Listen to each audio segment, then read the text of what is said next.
your audience, your speaker.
These were little political cells that made us study politics and socialism.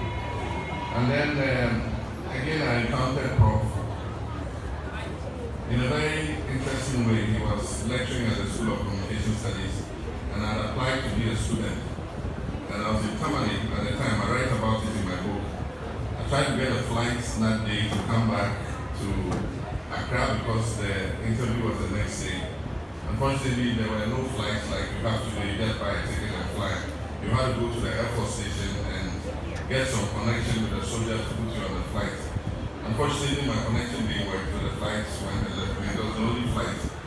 State transport had also taken off. You couldn't get tickets. They sell tickets to 4 people in the line. They say the ticket is finished. The rest of the tickets are sold under the table. We've come a long way in Ghana. And so I had to go to the barrier and pay a little something to the policemen to find me a vehicle going to Accra.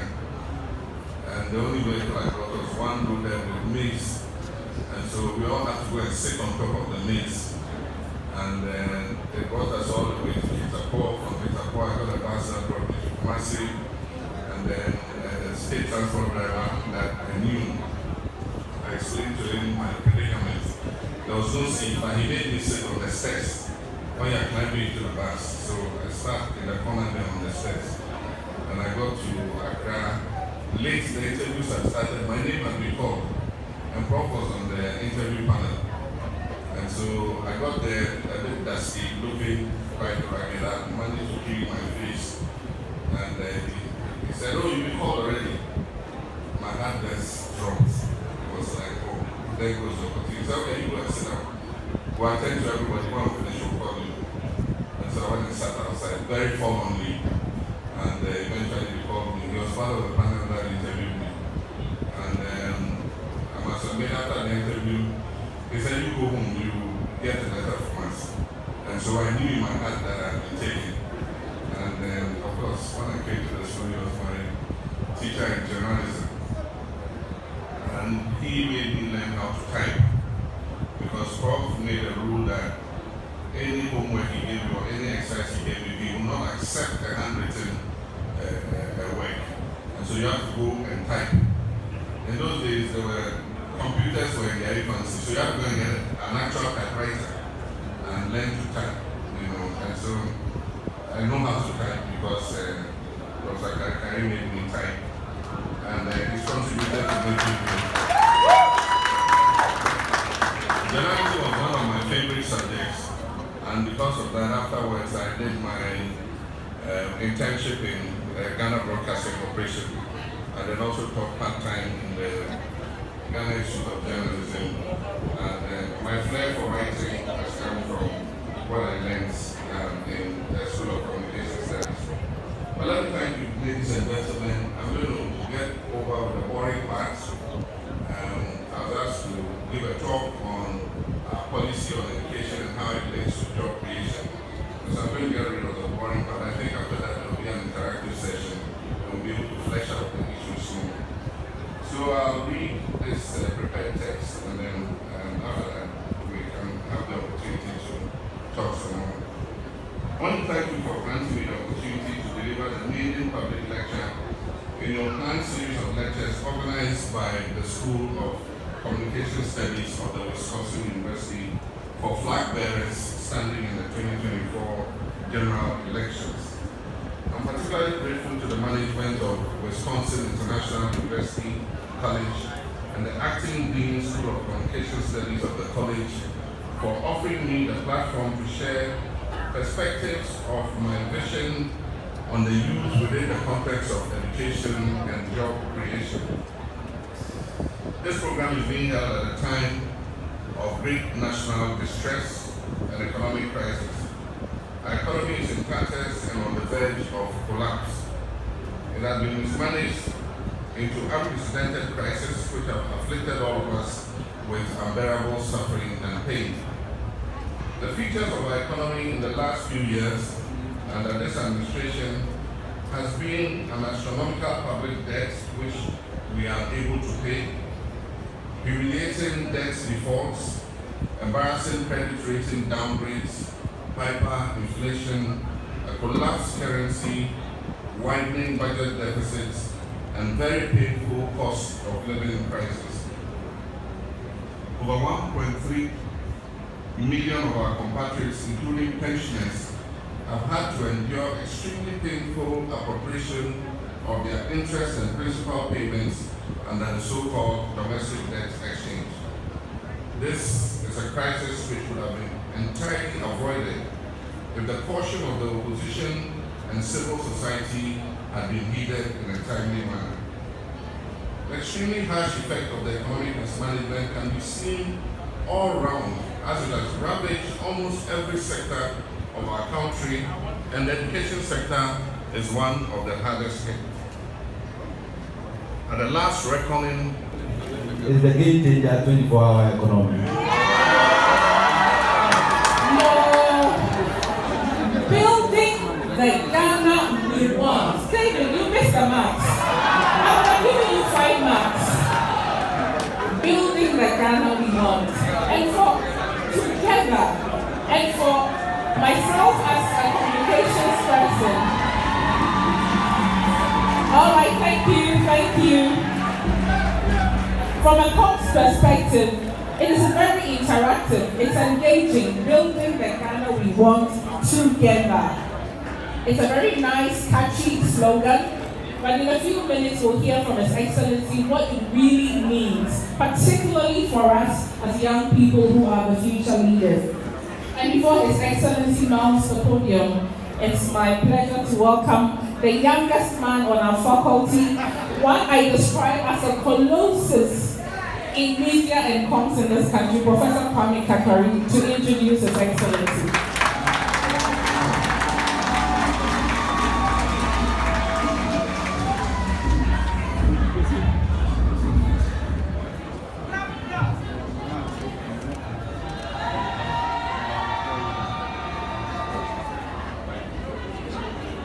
Good evening and welcome, His Excellency.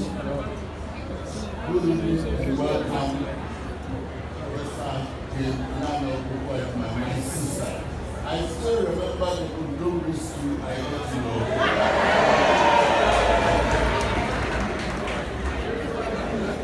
Mr. Chairman, our President, the Chairman of our Council, Deans, all faculty members, students, and all visitors to this program this evening. We welcome all of you. Indeed, it is a great personal honor to have the opportunity to introduce His Excellency Mr. John Dramani Mahama, our former president. I have had the singular privilege to have known His Excellency over the years in a number of important circumstances. When he was a student at Legon, I got to know him first as a member of a political economic study group, then as a brilliant student in communication studies. Now, if our man was in a political education study group, at that time we didn't know he had such ambitions. Now also, when as a vice president of our country, he was launching his book, My First Coup d'Etat, he invited me among a small circle of family, friends and acquaintances to a special pre-publication meeting in his home. Again, in 2011 or so, he honored an invitation by the Media Foundation for West Africa, which I headed, to participate in an anniversary of the repeal of the criminal libel law.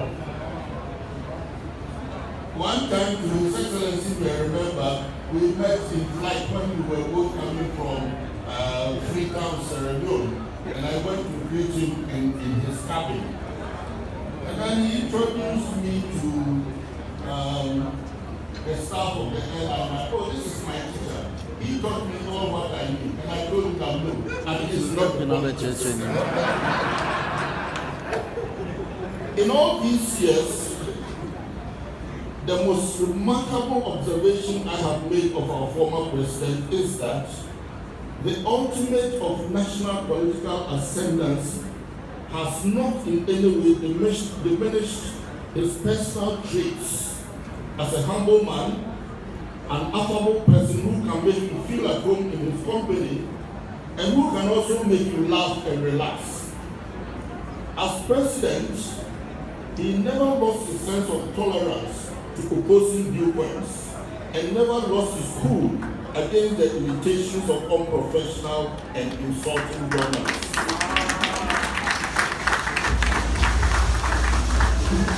He is the first president of Ghana to have served in all levels of political office, Member of Parliament, Deputy Minister for Communication, Vice President and President of the Republic of Ghana, and His Excellency, if I'm not wrong, he also served in a district assembly. Indeed, His Excellency considers the combination of study of history, communications and social psychology courses he studied for his bachelor's and postgraduate degrees at the university as having had a profound impact in shaping his views, thoughts, understanding of the human condition, and contributed significantly to making him the person he is today. As president, His Excellency made tremendous contributions to development in this country in all sectors of the economy and in all sectors of national life. And well, once again, he's here contesting to lead this country, and let us hope that Ghanaians will remember all these. Former President Mahama is an avid reader and author.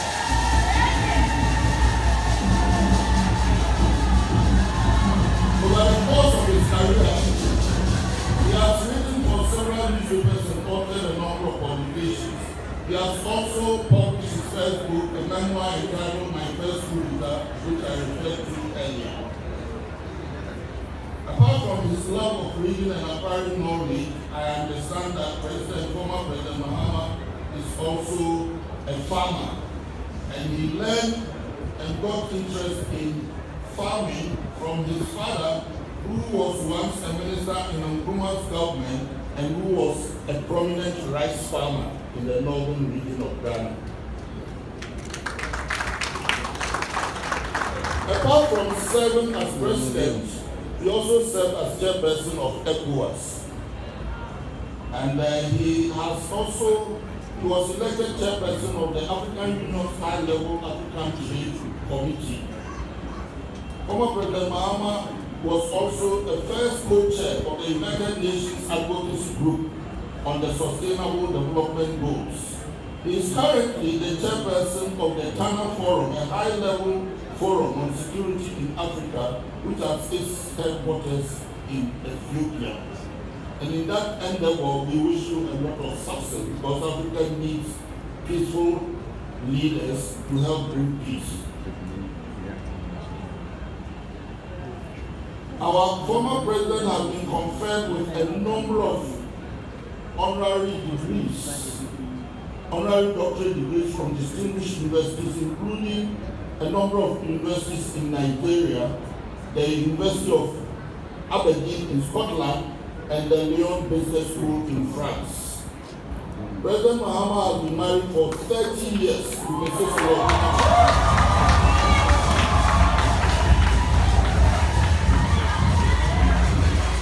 He's still a young man at 63, energetic, and so you can bet that he can crisscross this country in a million times campaigning to come back.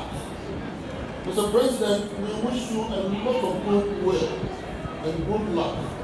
But let us, if you win the president, we want one more favor. Come back and talk to our school about the experiences in political communication. That is the least we can ask of you now. Ladies and gentlemen, the audience, please, this is our former president. He is going to give his presentation, his lecture. Let us pay keen attention, because he's no ordinary speaker. He's our former president. He's also a candidate now for the 2024 elections. Let's pay keen attention and listen carefully and clearly to what he will say. I will plead with you, as the MC said, this is not a political rally. In fact, it's an extension of our classroom work. There should be no heckling, no booing, no indiscipline. We must give him all the necessary respect as our head of state, the former head of state, an elder statesman, and a wise man who wants to share his experiences with us. So, Mr. President, consecutive terms, capitation grants have not been released to schools. It is important to stress that it is through these capitation grants that basic inputs at the primary level, like writing boards, etc., are provided. Attendance registers, among others. It is through these capitation grants that they are procured for the running of the schools. We are all familiar with the numerous demonstrations and strike actions some of which are currently ongoing, embarked on by school feeding caterers over non-payment of monies due to them. In the last few months, suppliers of food for the Buffer Stock Company Limited, which in turn supplies senior high schools with food, have staged a sit-in strike at the premises of the company to demand millions of Ghana cedis that is owed to them. And recently there was a teacher who was, and the headmaster who was explaining that they sell what is available. And so sometimes they have only rice. So rice water in the morning, rice in the afternoon, and mutu in the evening. And then when they have only maize, cocoa in the morning, banku in the afternoon, toza in the evening. In addition to these, the erratic academic calendar at the senior high school level, inadequate infrastructure leading to overcrowding, unsanitary conditions, intimidation and victimization of school heads and teachers and other stakeholders, and misguided policy making are some of the problems that exist in our educational sector today. At the tertiary level, we are also too aware of the severe accommodation shortages on campus and the astronomical rents and fees that students have to pay to secure accommodation as close to their institutions as possible. This is due to underinvestment in facilities on the various campuses, which GET Fund was designed to address. Non-payment of funds accruing to GET Fund and the collateralization of the fund by this government have hampered the investment that should otherwise have been made to address the problems I have just outlined. We believe that the ad hoc, haphazard, political motivated policy making and implementation and the short-sighted tinkering that have created these problems must give way to substantive thinking and offering that curate appropriate and visionary solutions to our educational challenges. My vision for the youth in respect of our education is to focus on their holistic development by balancing their intellect, which is their head, their character, which is their heart, and their skills, which is their hands. So it's heart, head, heart, and hands. The 3 H's. To this end, I will facilitate an educational system that does not only expand access to education, it's not only about access. So we'll facilitate a system that does not only expand access to education, but more importantly, that it indexes access expansion to quality and equity. And therefore, access, quality, and equity are the 3 key pillars that will drive our vision in education.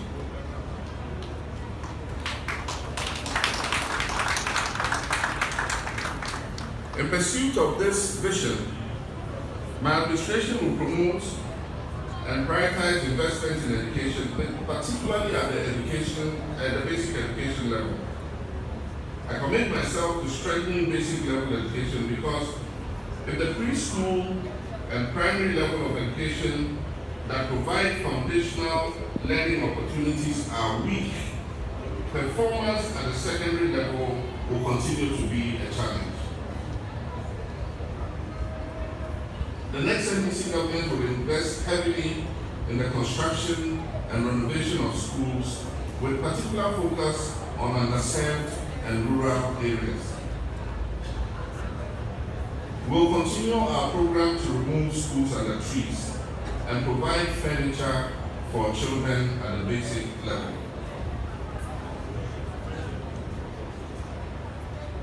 With regards to the e-blocks, in our effort to expand access to education, we'll revisit the initiative of community-day senior high schools, which were popularly called the e-blocks. These schools have been abandoned without any justifiable reason by the current administration. We're going to build more e-blocks, community-day schools, in high urban population areas. And I've spoken about this. What I've said is, in some of the high urban population areas where land is difficult to find, we're going to take existing secondary schools because they have extra land, and we'll put a second secondary school on the same land so that we can expand the number of children who have access to secondary education. With the E-blocks or the community-based schools that we have built in rural areas that have a wide catchment area, we will provide dormitory blocks so that children who come from outside the community where the school is will have a place to stay while they learn.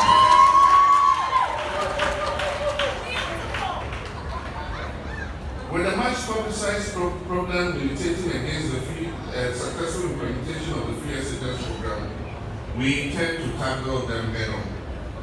And as I've said earlier, within 100 days of my being sworn into office, the next NDC government will hold a stakeholder consultative engagement to discuss the challenges facing our educational sector with special focus on improving implementation of the free SHS policy. So this stakeholder engagement will discuss basic, secondary and tertiary, but with emphasis on improving the implementation of free secondary education. Through this stakeholder dialogue, we will collectively devise strategies and solutions to further halt the decline and improve the free SHS program. We are committed to abolishing the double track system as soon as possible.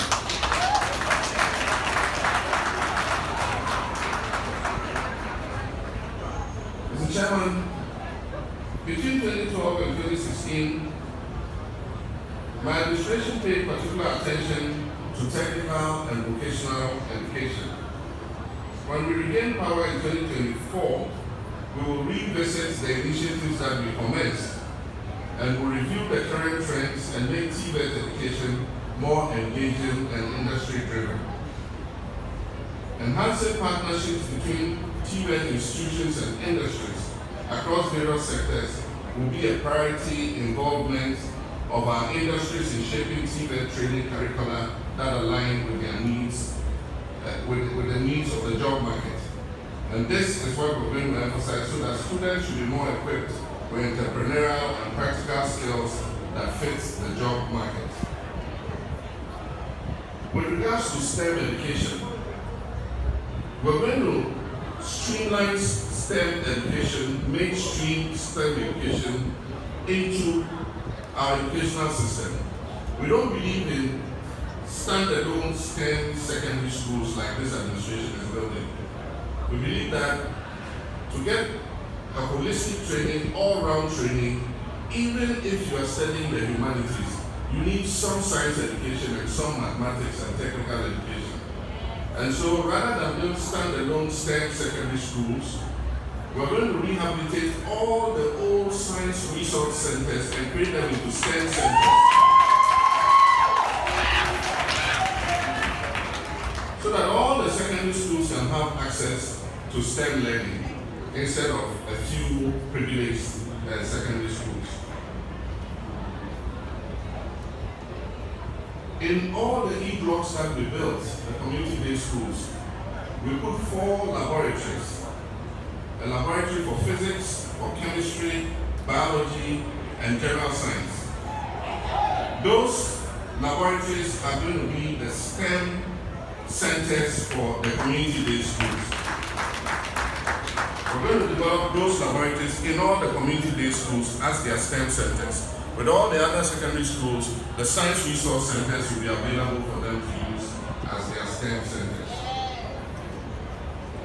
And NDC leadership will also enhance the quality and availability of online mode of distance learning as a way of diversifying the delivery of tertiary education in the country. These flexible learning options will grant more students access to tertiary education while fulfilling their other employment commitments. Protocol basics to children of favored political exposed persons. We also intend to enhance the student loan scheme to to provide proper, sufficient loans to students to be able to finance their education. And they are only enjoined to pay back when they have been formally employed. This is going to be administered in collaboration with the banking and financial sectors. So students will be required to open accounts in a particular bank, and the loan scheme will be channeled through their bank accounts. In our unwavering commitment to education, equity stands as a fundamental pillar of our vision. We recognize that achieving equitable access to quality education is essential for the holistic development and empowerment of every Ghanaian child. Equity and inclusiveness are therefore at the heart of our vision for education. Our focus will be on bridging the gap between the less endowed schools located in the rural and urban poor areas and the rich urban endowed schools. Our goal is to ensure that no child is left behind, irrespective of their socioeconomic background, their geographical location, their gender, or any other characteristic. And we started to achieve this when Nana Ajman was Minister of Education. We saw a change in the performance of secondary schools. Some rural schools that before had been performing very poorly suddenly jumped up to the top, and there were many of them who came into the top 20 in terms of performance, at the West African Examination Council exams. We're going to continue and make that a fact of life again. Key in NDC's equity agenda is the promotion of gender equity at all levels of education. We commit ourselves to enforcing laws that empower girls and young people with special needs to facilitate their access to quality education. And let me emphasize that the provision of holistic education must open opportunities for job creation. And that's once young people have been supported to develop the relevant knowledge, skills, and attitudes through the school system. The next question is how opportunities can be created for these. This program has caught the fancy of many young people across the country. This innovative program is designed to create a thriving economic environment that operates round the clock, fostering a multitude of employment opportunities for young people. Under the 24-hour economic program, we focus on revitalizing existing and dormant industries. And so we're going to invest in bringing industries that have collapsed back on stream, and existing industries that are not performing well, we're going to invest in them so that we can create more employment for young people.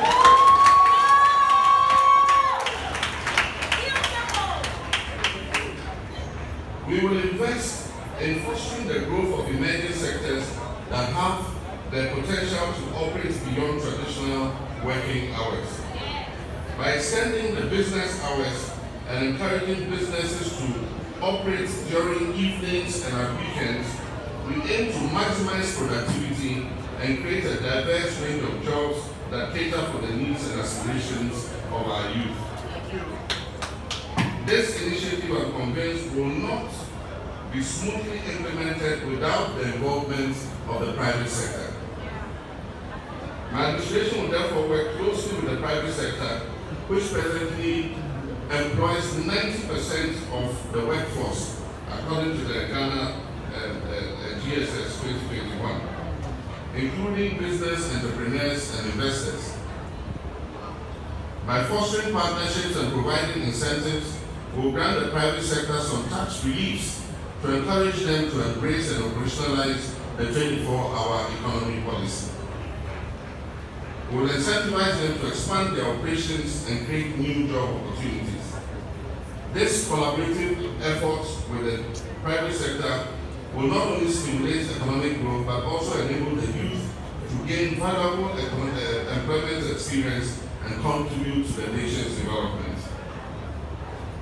One other area I find critical in our job creation policy is the agricultural and agribusiness sectors. As a farmer myself, I strongly identify agriculture as a major backbone to the Ghanaian economy. Agriculture in all its forms, from crops crop farming, fishing, animal rearing, etc., continues to be an avenue for employment amongst the young people of our country. As part of our job creation strategy in the agricultural sector, we will strategically diversify the agricultural landscape and tap into new market opportunities. We intend to make agriculture sexy and cool.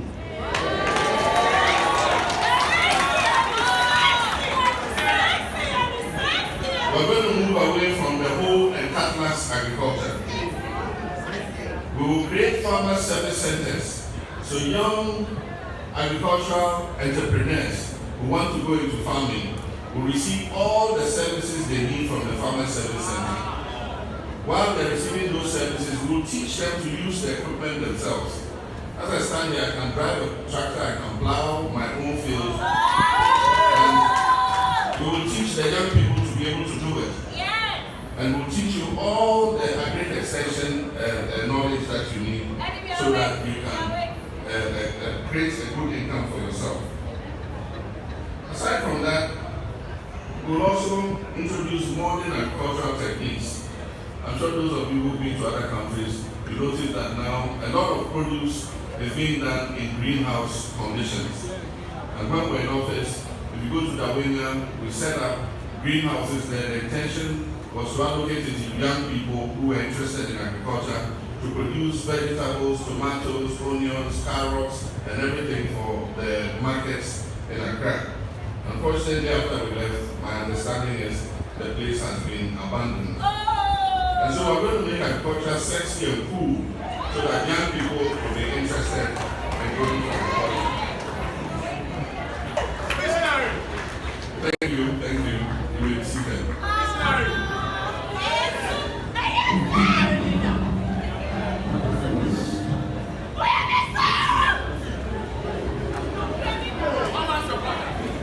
Thank you very much, sir.